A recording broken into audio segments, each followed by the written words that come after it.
How about now? Can you hear me now? Please let me know.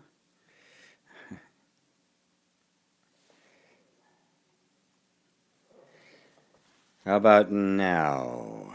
We still can't hear anything. It might take a second. It might take a second, but there's quite a delay on on YouTube, so it might take a second. Yes, there it comes. Very good. It's coming.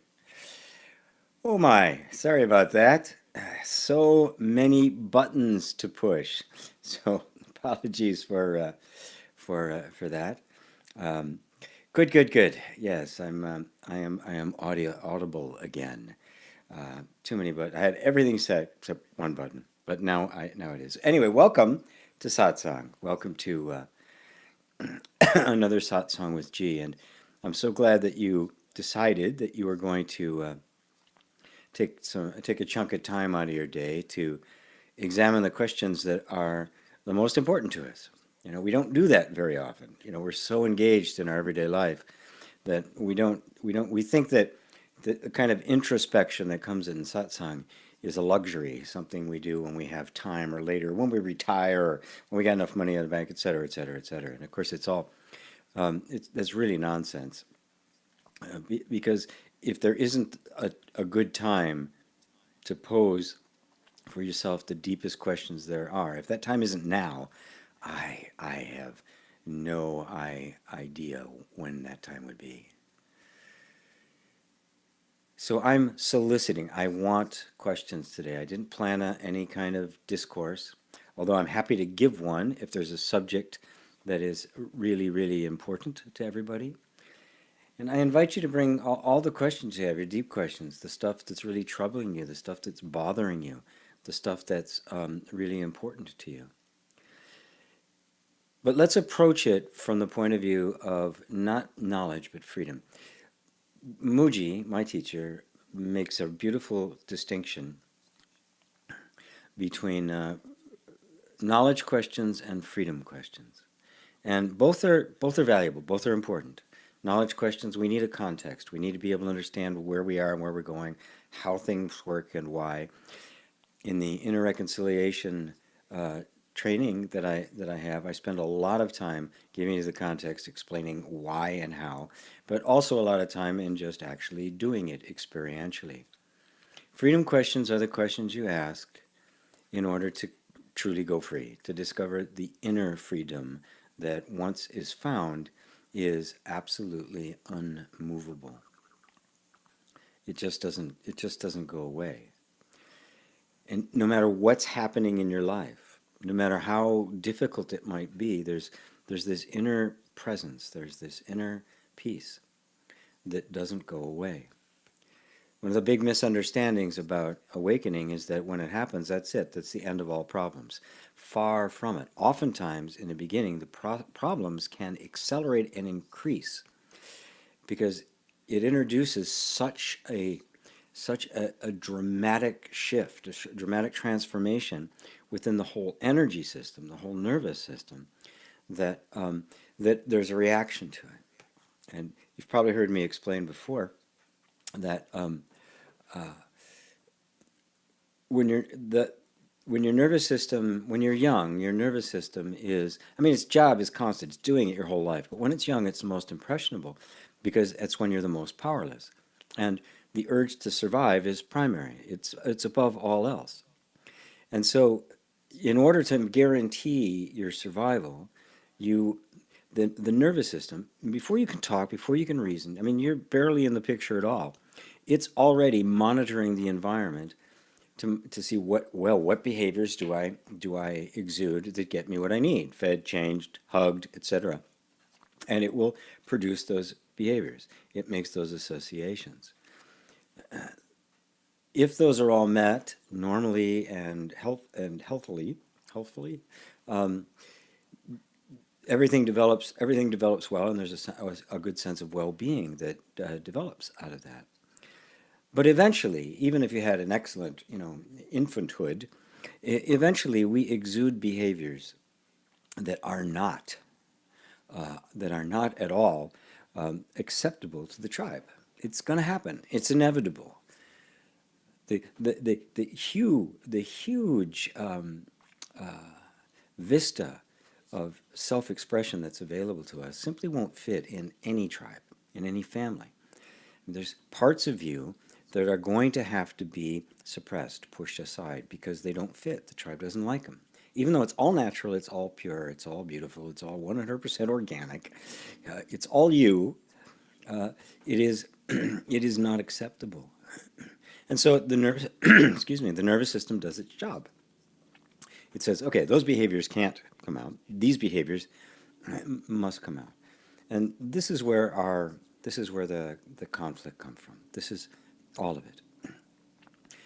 And these patterns of behavior stay in place. Later on, when we get a sense of identity, is the sense of self, a sense of I begins to grow. It identifies with those behaviors, identifies with the body, and it identifies with those reactive patterns. It doesn't know they're reactive patterns. You know, when you're just developing a sense of self, the suppressed energy is just suppressed. You don't get access to it. You don't know it. You might not even know it's there. And the behavior that is allowed is what you identify with, which is also often a very tiny subset of what is actually you. Now, fast forward, you become an adult. Things don't work the way you want. You find yourself trying to succeed and failing, trying at everything, at money, relationships, health, fun, everything.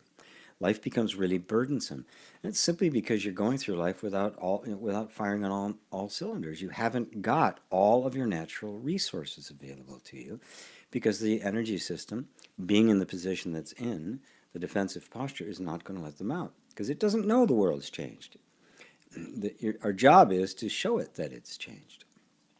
And there's no more event more transforming and more upsetting to the system as the awakening to who you are, even to who you really are.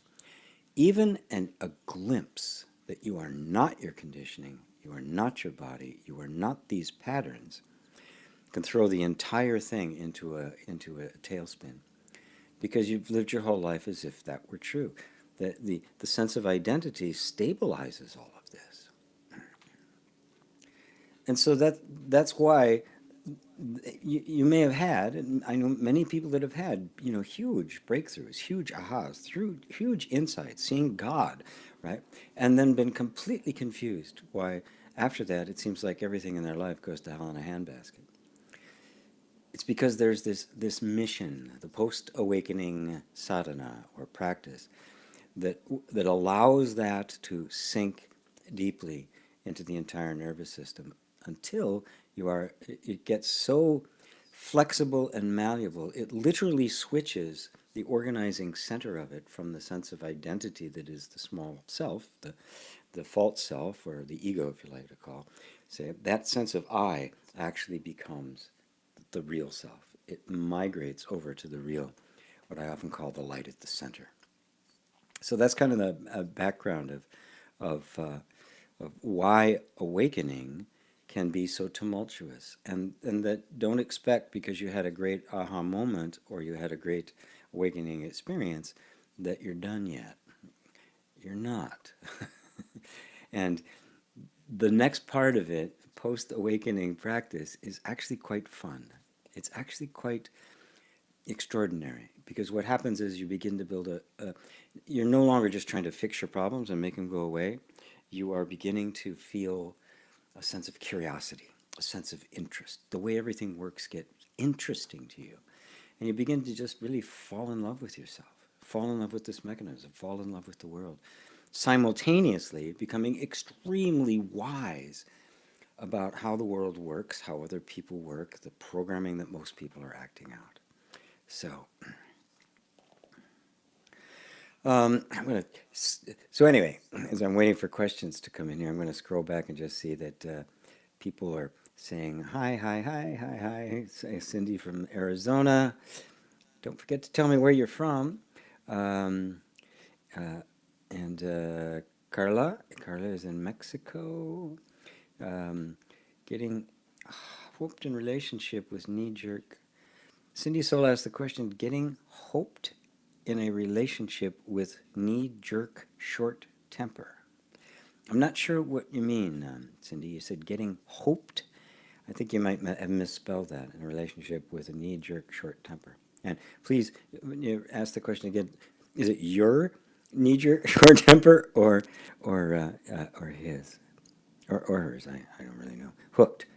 Hooked to a relationship with a knee-jerk short temper. And I'm assuming he has the knee-jerk short temper. Let's see, Mark C. says, got a question. Danang is from California. Hi, Danang. Let's see, Keith. Is it okay to ignore the tribe? Just subscribe with the nymph within us? Oh, this is cool. This is good. We really got a good start here. So I'm going to assume, Cindy, let's see if Cindy answered again, that your question is related to, I've got this other thing over here. I don't know why I'm not using it. I'm going to assume that your question is that you're hooked into a relationship with somebody who has a knee-jerk short temper. Well, a couple of things about relationships. And I love talking about relationships. I love relationships. I think for most people, they are absolutely essential to spiritual growth. It's one of the great places in which it can happen. For most, not for all, but for most, yes.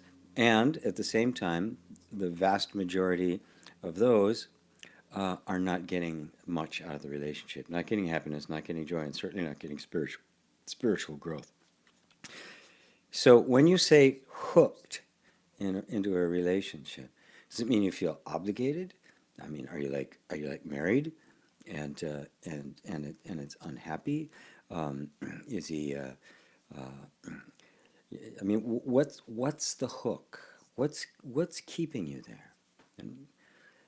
And that's the first thing to be looked at, because you're in a relationship. Something got you into it. It must have seemed like he was really great at first, obviously, and then little by little you encountered his temper, right? And now all of a sudden, for some reason, you're encountering this temper. You don't like it, but you don't think you can do anything about it. I'd really urge you to question that. You don't think you can do anything about it. Is that really true, or is that just a thought? Now, it's obviously not absolutely true, because you can. You can do anything you want, including, I mean, if you're married, you can get a divorce. There's nothing that makes you, that compels you to be there. Right? So any feeling of being hooked is not a reality.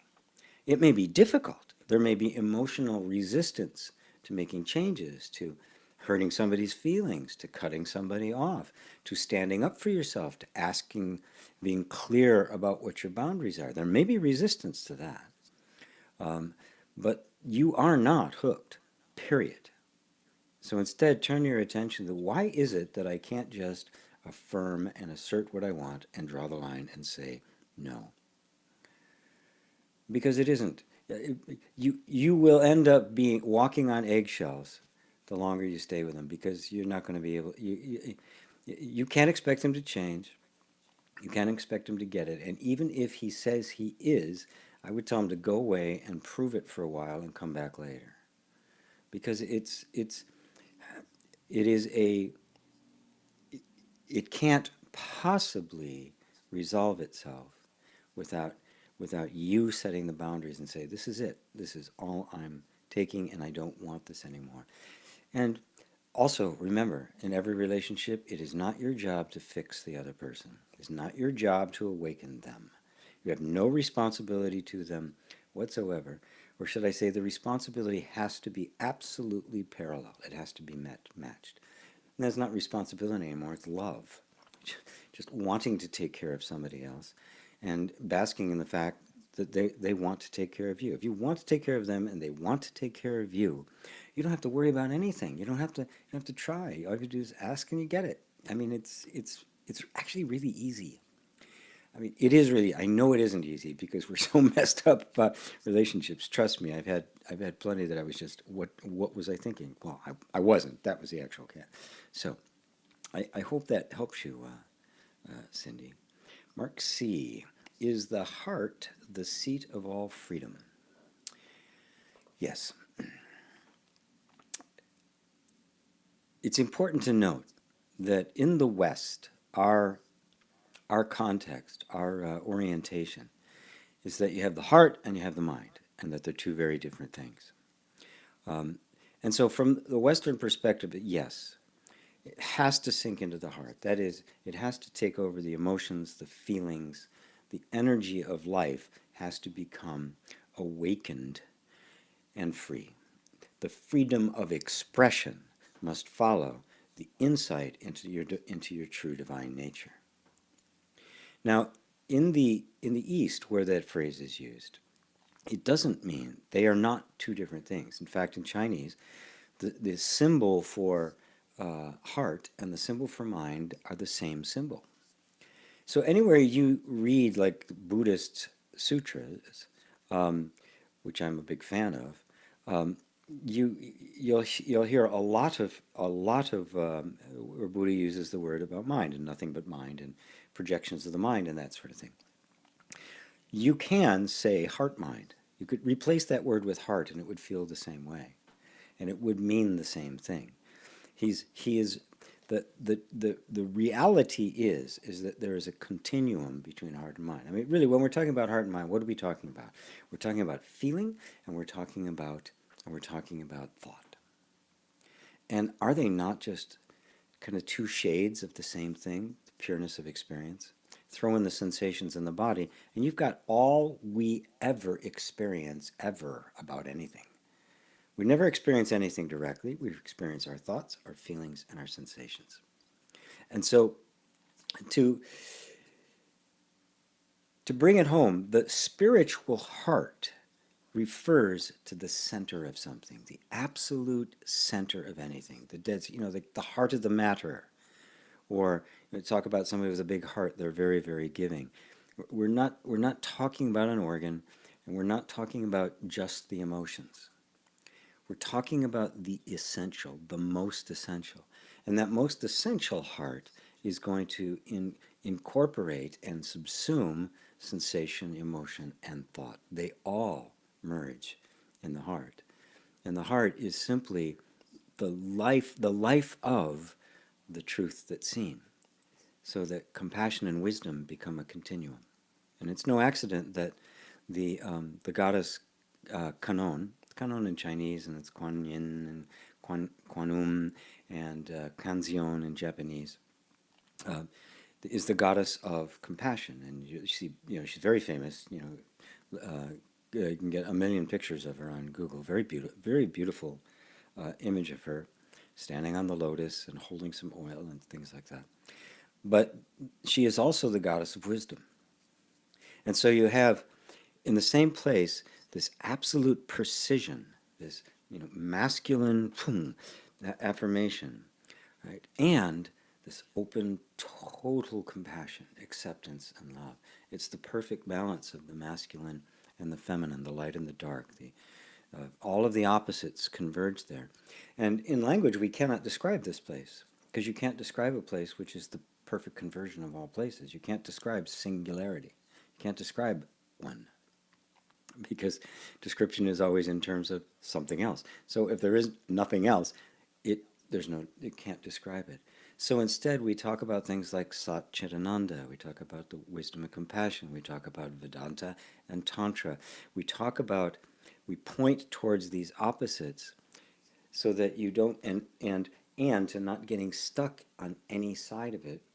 And then you realize that the place you're looking from, because it sees both the compassion and the wisdom, is beyond compassion and wisdom and incorporates them both. And that's a genuine awakening as that takes place.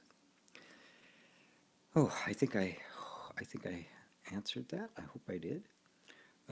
Let's see. Problem of the years is avoiding reality, realizing how unsafe it is, how to reconcile this, how to get more of my natural resources. Well, listening to me, if it's even getting into your mind that the sense of not being safe isn't really true. Look at your life. Are you really unsafe? Is the wolf at the door? Do you not have enough food? Are you outside shivering? Then you're safe. Now, as far as your body is concerned, you're safe because your body isn't in the past or the future, right? The energy that builds up over time, when the child is vulnerable, of course, and it's not allowed to be who it is, it feels unsafe. There's a sense of danger. It is the sense of danger, sometimes even a deep threat, that makes it suppress the behavior and present behavior that may not even be real, may not be true.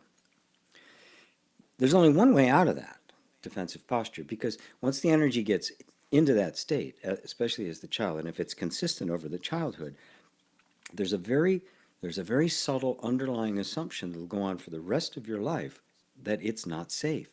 Even if you're now in the most safe environment you could possibly imagine, this assumption is there. You're not safe. I'm not safe. It's just a truth as far as the energy system is concerned. And so, no matter what you do, no matter how much self help or praying or meditation or chanting, whatever, no matter how much you do that, nothing is going to really change at the most fundamental level until the message of safety reaches the energy system. That's why I'm constantly going back to that. It is stuck in a defensive posture, and you can't cajole it or force it out of that. What you have to do is create an inner environment as best you can of safety. You need to become safe for yourself. Now you do that by stopping beating yourself up, by first recognizing that all the behaviors that you're suffering from are actually patterns of behavior in the nervous system, and they're not you. If they're not you, when you get they're not you, you immediately take a step back and a little space opens up. And at the same time, the pressure to fix all of it begins to become less. I mean, I go over all of this in Inner Reconciliation, and if you go to innerreconciliation.com, there's a free video you can watch that explains and then gives you a demonstration of how it works. So I can't go into a huge depth about it, but we have to learn how to become safe for ourselves. We have to learn to become trustworthy, and to treat our distressed energy system the way we treat a little child that was crying. You wouldn't look at her and go, "What are you crying for? There's nothing wrong. This isn't a problem. You really need some therapy. You need to go to this. Here, read this book. Take this course." You wouldn't do that. You just pick her up, put her on your lap, rub her back, stroke her hair, make her feel safe. And what happens? The crying, the distress, it begins to go away because they feel safe now. All of it vanishes. Maybe they'll tell you the story. Maybe she won't tell you the story, but after not too long, she's off your lap and running off to play. That is the kind of attitude you need to adopt toward yourself. And that attitude needs to, I don't care if you had the Great Enlightenment, that attitude continues even after that, because the nervous system is not going to be there immediately. It's going to have to catch up. No matter how deep your insights have been, the nervous system has to catch up. So that's what I would suggest to you, Papidu. Keith says, is it okay to ignore the tribe and just subscribe the myth within us? Nope. Sorry, no way out. Because the reconciliation means the opposite energies of the tribe and the nymph have to be reconciled.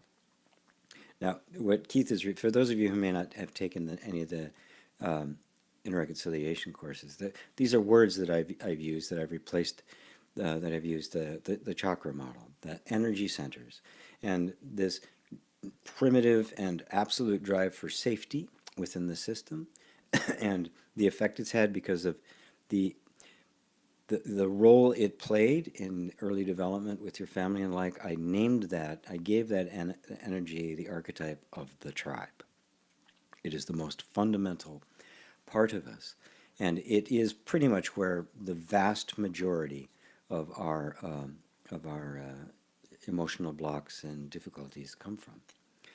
The second chakra I named the nymph because it's the seat of pleasure. It's where we dance, it's where we make love, it's where there's all sorts of great energy in there. It's the juice of life.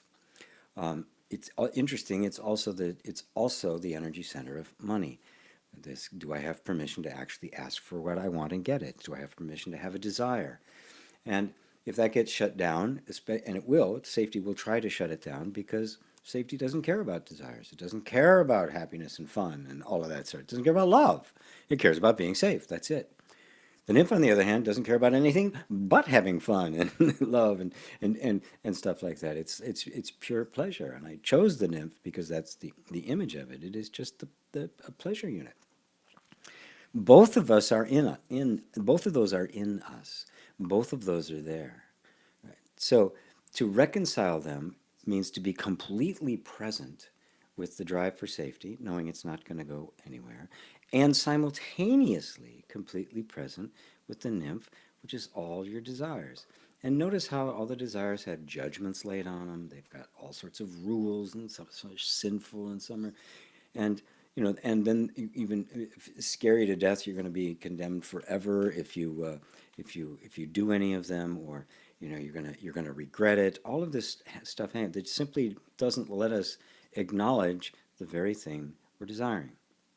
It doesn't mean we have to act on every desire, but if we don't acknowledge it, that energy is just really constricted. And that's exactly what happens. It's often our desires and our self-expression that get squashed when we're young. And so some of them get even squashed that we can't even admit to having a desire.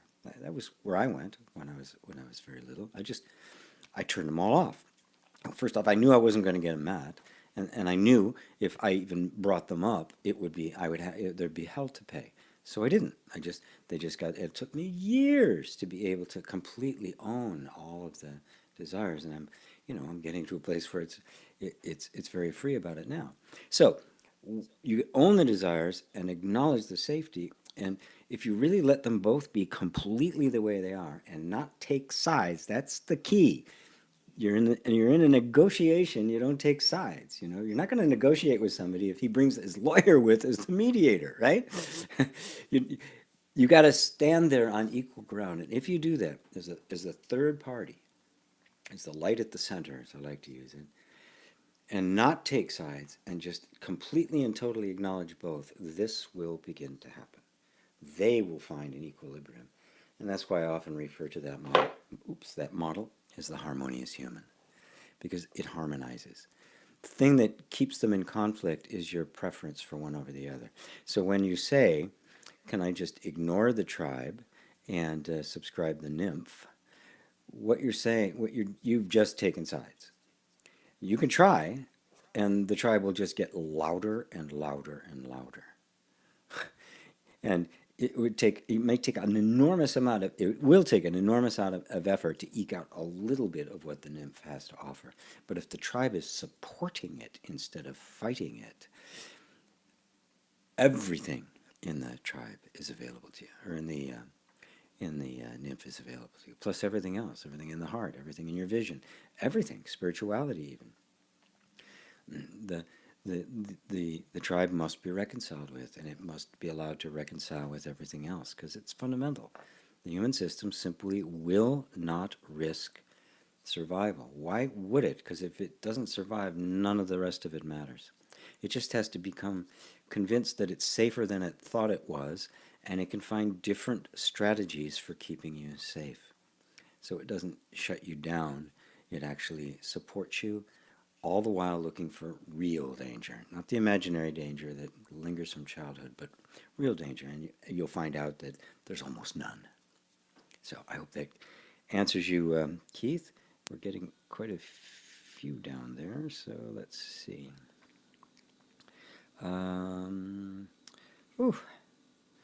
Let's see. Hello from Mexico, Johanna. Hi, Johanna. Still enjoying myself in joy from Anne. Great, wonderful, Anne. Mira from Kazakhstan. Barbara from Sweden. Hello, everybody. Victor from Ireland. Isabel from Norway. Hello, Isabel. She's one of my certified facilitators of inner reconciliation. Speak up a little bit. Is everybody able to hear me? Somebody said speak up. Is it? And then he added to that, as it doesn't matter what they think. Well, if you're talking about your real family and stuff, no, it doesn't matter what they think. But that's we don't. But forget about that. It's the tribe inside, the one that's already, that did really care about what they think because because your survival depended on it. So the tribe outside, that's different. Establishing that relationship first, be reconciled with yourself to have that inner tribe on your side. The rest will really take care of itself. Jorg from hello from Berlin.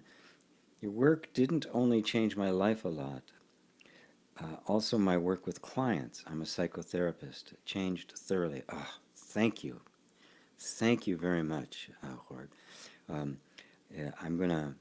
if you could send an email to support@masterheartinstitute.com, I would love to get a testimonial for you because I do believe this approach would revolutionize psychotherapy and hypnotherapy and all sorts of things because we would see what was really happening inside of us. So thank you very much for that. It means a lot to me.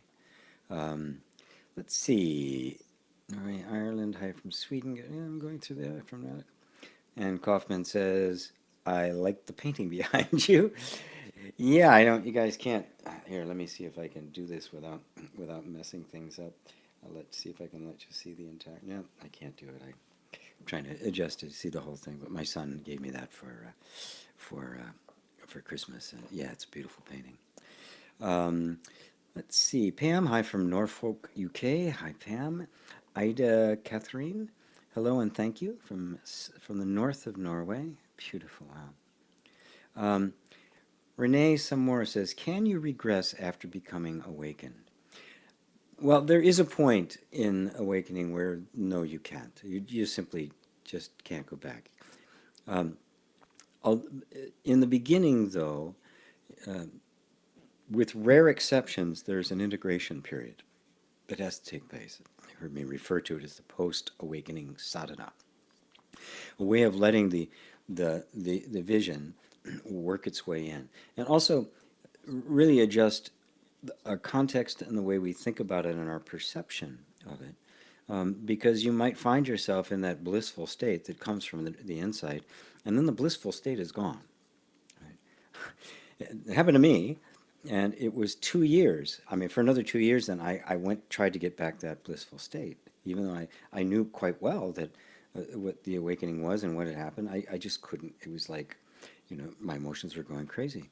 And it was probably about 2 years I realized that it's not about the bliss, and that while the experience of bliss of it wasn't there, that it was waxing and waning, that the essential wisdom was that I was no longer taking any position, that I was really walking the middle way.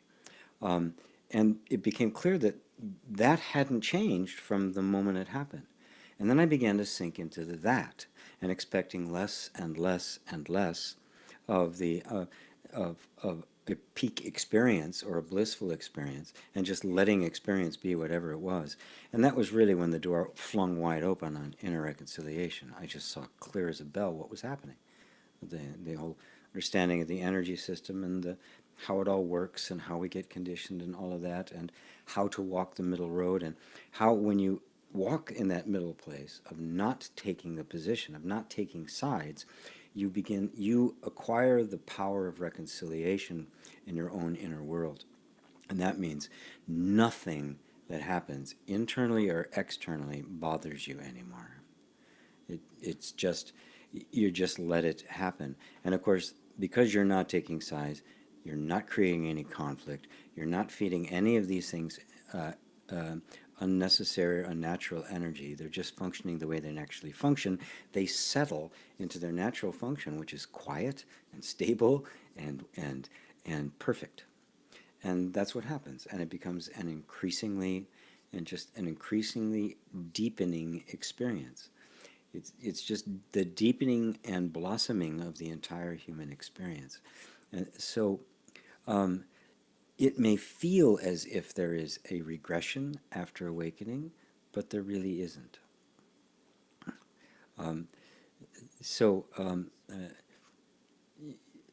you can't unsee something once seen. It's in you. You may not have conscious access to it. You may not have emotional access to it. Right? You might not be able to even remember what happened, but something inside you has shifted because are remembering because what was that? What was that? And you keep saying, well, this isn't it. Well, if you can't say this isn't it or this doesn't feel right if you don't know what it is, what it feels like, which means it's there. It's just so subtle that it hasn't really taken over yet. So just be patient. And don't worry about it. Just follow the pointings, and and you won't have any fear of that, because you didn't bring the awakening about. It happens spontaneously from grace. So you can just take your hands off. You don't need to control it. You haven't been anyway, right from the get-go. Danang said, "Oh, +1 to Renee's question." Yeah, no, I get it. Yeah, it's kind of like, no, you not really. You can't not be who you are. The mind and heart and body and all of that can take a while to adjust it, but you can't fall out of the awakening, because the awakening is actually what you are. The truth of you is the truth of you. It doesn't go away. Our recognition of it can fluctuate for a while, but it just becomes more and more stable. The reason I created inner reconciliation was to be both a pre-awakening practice and a post-awakening practice.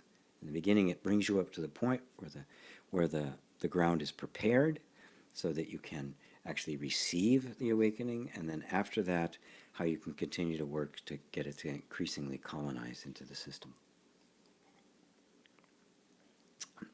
Let's see, did I miss Meryl? Oh, there's Meryl. Hi, Meryl, another one of my certified facilitators. Hi, from Queensland. Feeling so disconnected, not me anymore. Everything's surreal. Oh, it's still going on. She told me about this, 3 days? Wednesday? Yeah, Wednesday or Tuesday. Feeling like everything isn't me anymore. It's all a dream. It's all weird. Like body is just going through the motions. Okay. Whoa, very critical time, and maybe we have to speak in person, Meryl, because this is it's a very powerful and very important thing. Everything you're experiencing is exactly what you're supposed to be experiencing. It is surreal. It is a dream. You're actually seeing it that way. Not just a nice idea, but you're actually seeing it. You're seeing your body just go through the motions. That's because that's what it's always been doing. And our minds think that we're controlling it and in the driver's seat. It's not me anymore. No, it isn't. The identification with the body has been severed, and you're living in a different place. And yes, from the old context, it seems weird. Don't be afraid. I'm with you all the way. not a problem. And little by little, everything within you is going to adjust.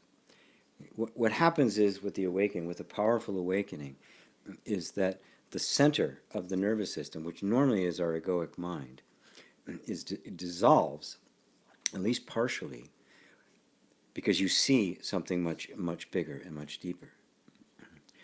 Then what happens is the entire energy system gets destabilized, right? Because it's lost its center. I mean, imagine our solar system, everybody's buzzing around having a good time, and all of a sudden the sun disappears. All that gravity's gone. Planets are just going to start flying in every direction, right? But what's happening is, I mean, you can't really lose it because you are it. You have lost a false sense of identity. That false sense of identity was so ingrained in the nervous system that it was orbiting around it. You took that away and it started doing this. What will happen is, because you don't really take the sun away, you just moved it, is that it will very naturally seek stability again.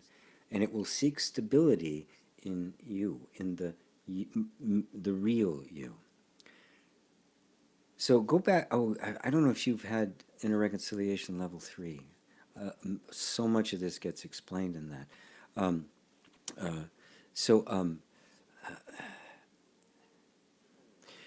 Keep going back to the simple sense of existing. Just put the past aside, put all the thoughts aside, put the future aside, put everything you know about yourself aside. Put aside the idea that this is weird, that it's surreal, it's a dream, I'm not me anymore, my body's just doing. Put all of those thoughts aside, and just, when all of that is gone, just notice what's left. And that place, that simple, quiet place, is the place you're looking from, and that is the real you. That's always been there. It's always been the place you've been looking from. It's always been the ultimate position, and you've always been in it. You just thought you were somewhere else. You just thought you were the body. You thought you were this person. You thought all of this was a solid reality. And keep in contact with me, okay? Because this is portentous. I need to hold your hand a bit. You were telling me about it the other day, and it was good. I saw it happening, but now that I'm seeing how deep it's going, please keep in touch with me so I can walk with you through this. This is great. Sorry, I know it doesn't sound great to you, but it is. Jason Scott said, Meryl, I can totally relate to your post. Yeah, we all can.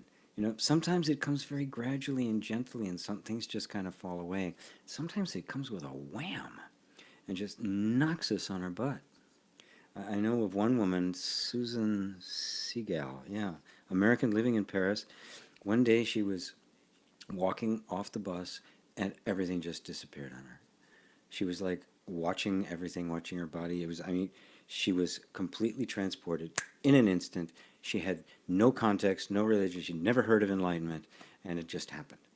And it was years before she finally actually adjusted and got used to it, and the like. She was just completely taken aback by it. So, I know of stories like that. It can happen. It can just grab you. But believe me, if it grabbed you, it's because the door's open and you're ready for it. Right? If it hasn't happened, we're preparing the ground. Don't worry about it. Everybody has a Buddha story, and they're all different. Your moment of personal recognition is the beauty. So, and your life, however it's going right now, is actually bringing you there. We think we're headed somewhere else, but we're not. We're headed there. That's where we're all going. We're actually all on the same road. Let's see. Mark sees. Thanks, GP. The expression of who I am comes from that deep sense of heart, spiritual version. Yes. I'm learning to rediscover who I am, thanks to inner reconciliation. Well, thank you so much, Mark. Wow, thank you. Yes, it comes from the heart. It's a felt sense of being. We can talk about being and cosmology all we want, and many people do, but like I did with for Meryl there, and I hope you all followed her along. The sense of being is felt. That sense of being, without thought, without future, past, without anything additional added to it, that just a pure sense of existence. That is the real heart. It's the heart of everything. That is the Buddha. That is the Christ. That is the great I am. That is what people have discovered and called God. It has been mistaken mostly by tribes, by the tribe, as to what its nature was, and turned into the enforcer of rules. But what the word God actually refers to is that sense of being that is in every single one of us. And when you look really close, you find that the one in you and the one in me is the same. And there really is only one of us. Let's see. Vicky is here from England. Hi, Vicky. Wonderful, wonderful. I'm doing this. I've run to the bottom. Okay. Let's see. Papinu says, how can I convince the energy that I am safe when my life is a shambles and does not give off safe vibes? To be deluding myself, if I saw myself as a safe choice. Well, your life is in a shambles does not give off safe vibes because the sense of not being safe was there first. It's not the other way around. You're thinking that I have to get my life all fixed and then I'll feel safe. It'll never happen. The United States spends more money on defense than the than the next 26 countries combined. And yet we have more violence, more fear, more of everything here. We're constantly wanting to spend more. We're not safe. We're not safe. We're not safe.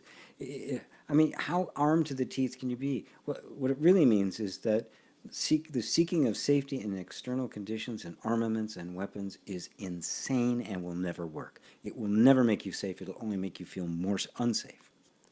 So nothing in your external environment, the manipulation of the external environment to feel safe, it's not going to work. Every billionaire interviewed talking about, I mean, billions, right? They can have whatever they want. They're above most of the laws. There's nothing they can't have. And every one of them is insecure about their money. Every one of them is afraid of losing their money. I mean, really, how insane can it be?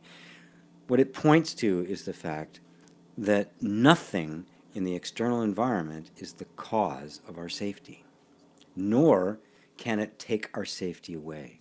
You become safe by allowing yourself to feel what you're feeling.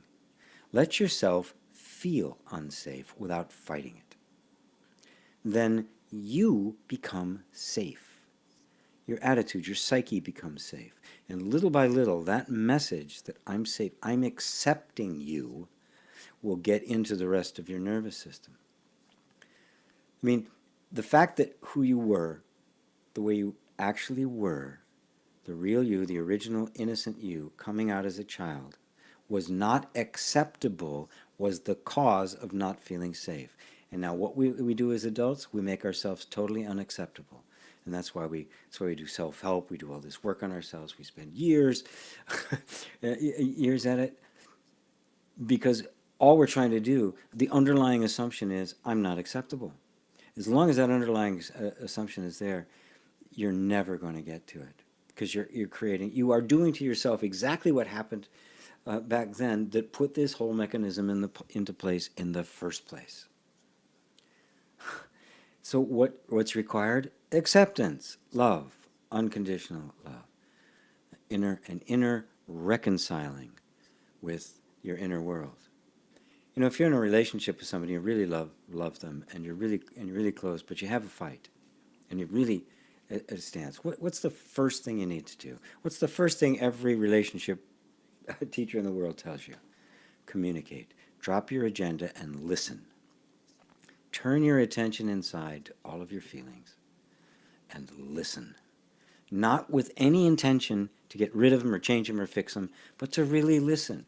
You know, if you showed up in a relationship with somebody, and you're not going to have, you're going to talk this out, but what you really want to do is change them or get them to agree with your point of view. They're going to pick up on it, and the fight will continue. Maybe even destroy the relationship. What's different about this is you can't destroy this relationship. It ain't going nowhere. It's your own inner world, right? So, really, become safe as you can. Yes, I know it sucks when the outside environment seems so unsafe. It seems like, how can I possibly change it? But it is a reflection of the inner conflict that's going on inside of you. So, trust me. follow the pointings, right? You don't need a bunch of non-dual inquiry. You don't need any special techniques. Just turn inside and allow yourself to feel what you're feeling, and something will happen. Let's see, Johanna, I'm reading these questions and thinking of my own. Is depression a part of this process? The closer I come to peace, the more I desire annihilation. Well, good. You know the word nirvana, which in the West we think of it as kind of the Eastern version of heaven, because we think of heaven as this place where everything's wonderful and like. The word nirvana is a Sanskrit word, and it means extinction. There's no more fuel feeding the flame, and it goes out. And that's what Buddha's talking to, but he's not talking about the extinction of you. He's talking about the extinction of the false sense of you. That's what the death and resurrection of Christ means, the death of the false sense of self. And in that death, the resurrection takes place and the true sense of self emerges. And what happens? It's the resurrected self, course, it was never dead in the first place. It just didn't really die. I mean, but the false sense of self has to dissolve, and oftentimes it can feel as if it's a death. They call it the dark night of the soul. You don't have to experience that, right? That is, you don't have to experience suffering with that, as the ego, is breathing its last gasp and trying to hold on. But it's just part of it. Yes, it is being annihilated. Now, the reality is there was nothing there to be annihilated. It was just a thought. But the thought, that belief, embedded in the nervous system, made it feel as if there was actually somebody there and if somebody was actually dying. But in fact, they're not. As far as depression and that sort of stuff, the closer you get to the true self, the more you're feeling the powerlessness of the false self. Things like that can occur. All sorts of things can occur. All sorts of weird stuff can happen. All sorts of maladies can come up, and illnesses, and you can have an outburst of anger and you have no idea where it came from. Don't worry about any of it. We're not here. We don't need to fix that. We're here to stay with the truth. You stay with the truth, it will just clear everything away, and gently. Again, I keep pointing back to inner reconciliation because it's the system I created to help you go through this process, so you'd know every step along the way what was happening. It's also a way of having it appeal to people who aren't on a non-dual path. But I give you the entire broad spectrum, because somebody may start out. Some of you may be here because you already had an awakening experience. A couple of people here say, I have no idea what's satsang, what's awakening. I've had some of those too. So I tried to design this system that it could cover the entire gamut, and take you through the whole process, so that you always know what's happening, and you don't get lost. I'm just kind of pointing out the potholes for you. Don't step there. You're gonna, well, okay, go ahead. Ah! Yeah. So, so yes, there's a sense, when the sense of the false self dissolving can appear like it did for Meryl, of just being disoriented and kind of lost, and everything's weird and my body's just doing what it wants to do, which is actually the truth. Or it can appear as ailments, and suddenly being depressed and not know why. All of that, it can happen. Just stick with the truth, stick with the recognition, and when all else fails, just go back to that place I mentioned, where you just go into the sense of being and stay there, and allow the other stuff to happen. Stuff comes up, feelings and everything. Just allow them to be there. If you allow them, and you don't try to fix them or change them or do anything to them at all, just allow them to be there, welcome them, you have removed the conflict. Because it takes two to have a conflict. In the end, and the removal of the conflict is the removal of suffering. And this whole process becomes a whole lot easier. Let's see. Could you shed some light on mantra? What is it? Is it useful on the spiritual journey? I've done some. I know some spiritual teachers. Rupert Spira, who I really like, practiced, had a mantra practice for like 20 years or something like that. I know a lot of people who practice TM. Whatever you're drawn to, do. I'm not laying out a practice. I'm trying to point to the most direct path. There is no such thing as any practice, including inner reconciliation, that is absolutely necessary. All practices, all processes, everything are provisional. They are temporary. They will get you to a certain point, and then you won't need them anymore. Rana Maharshi used to say that, was even talking about the desire for freedom, which itself is the desire that eventually let go. What do you need it if you're free for, right? What do you need it for if you're already free? And he likened it to you have a stick you're using to stir a fire, right? Fires need to be stirred and moved around and that sort of stuff. And eventually, as the fire dies down, you're not going to stir it anymore. You throw that stick in too. That is the nature of all teachings. Buddha even referred to his own teachings in that way.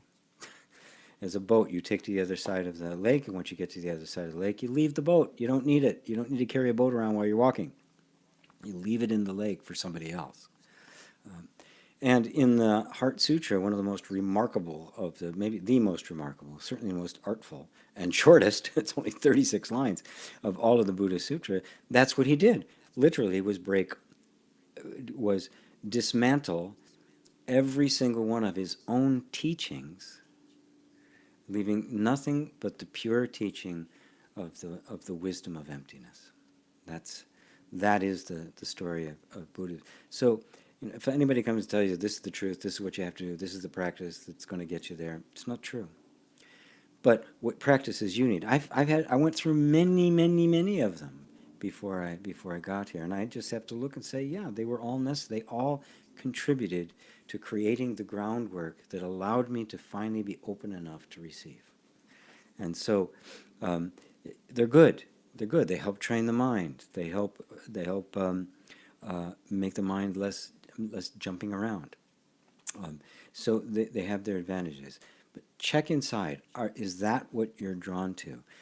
Because on the road to awakening, there are many distractions, right? The purest, most direct way is the way I'm outlining to you, the direct inquiry path and the path of the heart, integration. It is the most direct. It's called the direct path, right? And it's called that for a reason, right? But if you're drawn to, so on the road to awakening, right, we can actually become so enamored with seeking that we don't actually find. And I know people who've gone through one process after another, one practice after another. Well, now I'm going to do Vipassana. Well, now I'm going to do mindfulness. Now I'm going to do EFT. Now I'm going to do all sorts of different ones. And I go, well, why don't you just wake up? You could tell. You could tell yourself, am I distracting myself because it's really difficult to just go inside and be present and not have any ambitions or intention? Or is this something that is really going to contribute to me?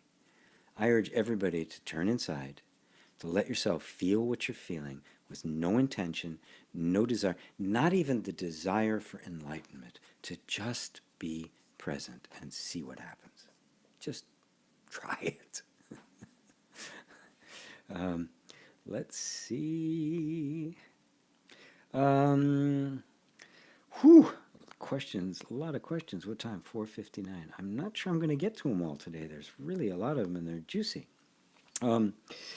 Is it possible that shame is a protective factor? Yeah, it is. Shame is a very powerful one.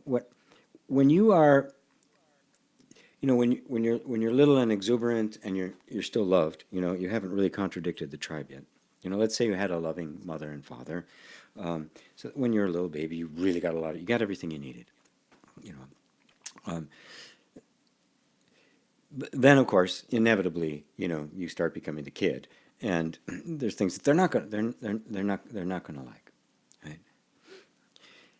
Now it could be mild, or it could be severe. When you get to that point where something inside of you realizes that you're going to have to bury some of the things that are natural to you, you know it. Not intellectually, because you don't have an intellect, you can't even talk. But that we instinctively know that I'm always supposed to receive love and acceptance. And when I don't get it, the nervous system doesn't know what to do. And so what it does as it begins to suppress things, it knows that it's basically compromising its integrity. It knows it. That's the fall. When Adam and Eve ate the fruit of the knowledge of good and evil, the first thing they felt was fear and shame. God good, me bad. That's exactly the way it's interpreted. Mommy and daddy good, but the gods, me bad. That's the origin of shame right there. And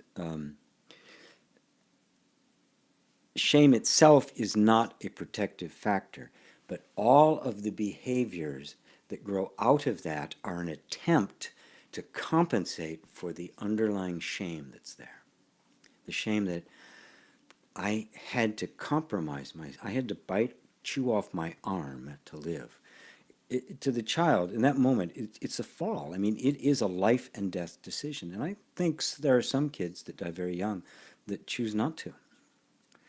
I think it actually does happen. I think some are just, I really don't want this, and they exit because the nervous system can't handle it. Um, but every bit of behavior that gets presented, the suppression mechanisms, everything that's laid on top of the suppressed to keep it suppressed, which takes a lot of energy. It's like holding a beach ball underwater. It's not easy. It doesn't leave you much room for doing anything else. Then all of the other false behaviors that have to be created to get what you need from the environment, all of those are defending against the revelation. They don't want it to come out that I really am not enough. I really am shameful. I need to be ashamed of myself. I'm not enough. It is essential. And I've pretty much never seen anybody who doesn't have it. Well, anybody who isn't in the very upper class, the old money, the very wealthy and the very powerful. They have a very different way they're educated, like the aristocracy did, and so they don't have that. They have exactly the opposite, the entitlement, and they're better. It's equally false, but none of us are in that category, so I'm not worried, and I don't expect many of them coming into my live streams anytime soon. So I hope that answers it for you, Pam. It's a beautiful question, but it's the reason why it's so difficult for us to penetrate all these layers of defense and get to the real you, because the defense mechanism believes it's protecting you from being exposed as being less than, as being deformed, as being useless. Because that's basically the underlying feeling. I'm not enough. Obviously, what I am isn't enough. I've got to become something else in order to survive. And that message just, boom, sinks into us. I refer to that as the original trauma. And deep question. Thank you very much. I hope that answers it. Helen, can we actually force awakening to non-personhood to happen? Or do we all get there in our own good time, given time? No, you can't force it. Yeah, you can't. There's things you can do to make it happen, to facilitate it. I mean, you can't force a flower to grow, right? You can't force it to open. You can't force it to germinate. But you certainly can create a beautiful, hospitable, well taken care of, well watered garden. You can create the environment in which it is most likely that it's going to come to bloom at some point. But because it is not an event in time, because it is not the result of anything, you can't force it, you can't make it happen. If it was the result of some cause, it couldn't be the awakening, because if it had a beginning, it would have an end. The awakening is you awakening to what you have always been. That is, the awakened one awakens to itself. It's not, you are not even the one awakening. The guy in the dream doesn't wake up. It is the identification with this person that is the asleepness. But in the asleepness, we think somehow it's that person who's going to awaken. Can I force it? Can I make it happen? It's not the person who awakens. Believe me, the awakening's happening, or you wouldn't be sitting here listening to me. You think you chose to come and listen to this? How many billions of YouTube videos out there about all sorts of things that are just aren't anywhere near like this? They're far more entertaining. But you're here. Why? What is that? What is it that's moving you? And then you realize that this is a track that's not like you're not really doing it. You are waking up. Like in the morning when you wake out of your night sleep, do you force the awake? No, I mean, none of that's happening. It's just happening. It starts to happen, and the awakening occurs. And it is you can learn to trust in that, and to relinquish the idea that you want or need to control anything. That's all, folks, right? Late to the party. Last year, after a period of intense suffering, for about 4 months, my well-being, mood, mindset, etc. was was not depending on outside conditions, situations. Well, did you add some more later? No. Okay. That's wonderful. It can happen that intense suffering just puts us in a different place. It shifts everything inside, and the energy system is looking for relief from the suffering. If you've already exhausted all sorts of possibilities, or you've exhausted a lot of karma, um, that that suffering is going to break, and you're going to have an awakening. That's exactly what happened to Eckhart Tolle. I mean, he was just miserably suffering. He just hated himself, and he just was endless for years. And just, I mean, just too much. I'm done. I want to die. And it died. The ego left. It dissolved. There was nothing left for it to hold on to. So, very good. I'm so glad to hear that. Oh, is that what you were talking about a minute ago? Yes. It's one of the ways in which it can happen. Yeah. That an intense sense of suffering just drives us to find relief. I mean, of course, right? Pain drives us to find a solution to the pain. So suffering is, suffering, the end of suffering, suffering serves a purpose. It's unnecessary suffering that is problematic. There is suffering that serves a purpose, and the moment it has served its purpose, it dissolves. You don't need it anymore. And its purpose is to continually direct you back to who you really are. Now, you can take that trip, and you can do it with a whole lot less suffering. That's another reason why I created Inner Reconciliation. But again, how somebody gets there is, it's how somebody gets there is, it's up to grace. I mean, we can't really control these things. Somebody comes to me and wants to learn from me. That's grace. They want to go to Muji. That's grace. They go to Rupert Spira. That's grace. I mean, you're led to wherever you need to lead, but it is the awakening that is leading you. The more I listen to my inner world and accept my feelings, the more hell seems to be raging bigger and bigger. What to do? Keep going. Keep going. So what if the world is reacting? Right? You keep looking for something to fix the external. Just keep doing what I'm doing. I don't care if all hell breaks loose. I mean, there were times when it was so painful, just kill me now, right? I stuck with it. You just stick with it, and stick with it, and stick with it. I mean, my body would be in fits, right? But that's what happens. This stuff's the energy has to be released. And it's going to resist being discovered. It's going to resist you even turning towards it. It wants to remain in the dark. It wants to remain like this. It doesn't want your attention. It doesn't want to be seen. Right? There's a reason they're pictured as like demons and gargoyles and possessions and things like that. They're not really demons or gargoyles or possessions. They're energies within ourselves, but they're so protective that they will do anything. And they know that if they push that button to get all hell to break loose or make you really afraid or whatever, if they push that button, they know you're going to go away. So you can't go away. They got to go, whoa, keep hitting the button. wait. Wait, it's not working. Somebody, call the maintenance, run a diagnostic, right? Because it always works. That's why. So don't let it work anymore. Don't let that trick get you anymore. And you'll soon find yourself on the other side of it. So if all hell breaks loose, so what? Sit in all hell. Don't turn the other direction. Don't think that, I've gone too far and I got to go back. It's not true.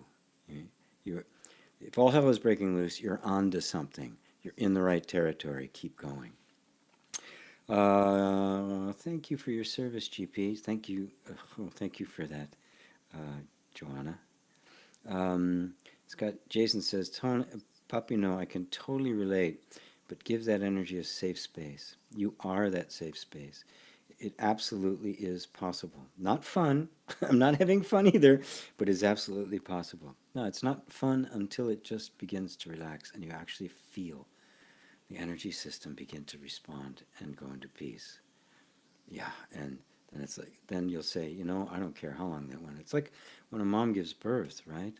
She can be in labor for hours, days. But the moment that baby is set on her stomach, on her lap, on her arms, the memory of that is gone. She is lost in the bliss of that, and it was worth it. So this is what we're doing here. Judy Moon, I just finished your emergent properties in section 7 of IR of Inner Reconciliation Level 3, and it was absolutely brilliant. The way you explained it was awesomeness, total G style. Thank you, Judy. Thank you, Judy. I think I might actually take an excerpt from that and put it out there publicly, just how the sense of a false self actually gets created. It's a very natural process in the system. It's called, in science, it's called emergent properties. They don't think it that way. I'm using their term to capture it. But and it's way more than I can try because I got diagrams and everything in it because to actually watch how it happens. But you'll see the very natural activity of the mind that sees things that aren't there, and so it imagines a separate self to be there when there is no separate self there. Papi Nu says to Jason, responding to Jason's, it seems like I have been stuck in hell for a long time. Although I was unaware of this concept of safety until GP came along, still feel like I'm in hell, especially after a night's sleep. Well, yeah, the stuck in hell is your resistance to what you're feeling. You keep hoping that the feelings are going to go away. They're not. Since they're not, you might as well just allow them and at least not resist them and see what happens. Your hell is in the resistance. It's not in the feelings. It's not in the circumstances. It's not in anything. It is in the feelings. And when you just allow it, in the resistance. And when you allow it to be there, you drop the resistance. And that's when you will experience walking out of hell. I think I have covered all of the questions for today. Wow. Very good. Well, thank you all. Thank you all marvelously. I love you all showing up. Please share this and like it and the like. It does a lot of good. I mean, the shares and the like are what YouTube looks for. Comments as well, obviously. Likes and shares are what it looks for in order to present me to a broader audience. So I'm relying on you guys to help us all get the word out for those that are ready to hear it. So once again, thank you all for being here. I love you all, and namaste.